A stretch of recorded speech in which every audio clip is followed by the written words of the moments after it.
An overnight burglary leaves a local gun shop owner out of guns and ammo as police search for suspects. It happened at the First Choice Gun and Ammo store, Belvedere Road. That's where we find News Channel 5's Liz Nunez with more on the stunning scope of this heist. Liz?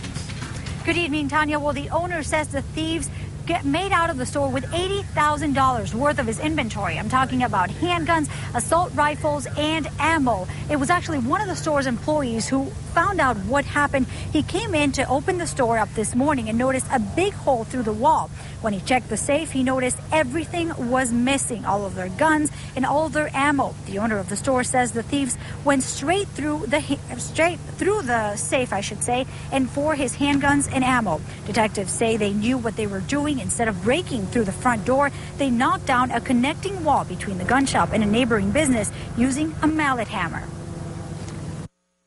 It's my whole life savings set inside that building right there. I just put into it, and I'm completely knowing you can't insure that kind of stuff, and I'm completely broke. They got every gun that I own. Now, again, deputies are still, or police officers, I should say, from West Palm Beach are still looking for these suspects. The owner says he will personally put in a cash reward of $5,000 to anyone who has any information about what happened here. We will talk to him more at 11 and bring his story and what this will do to his business. Live in West Palm Beach, Liz Nunez, WPTV News Channel 5.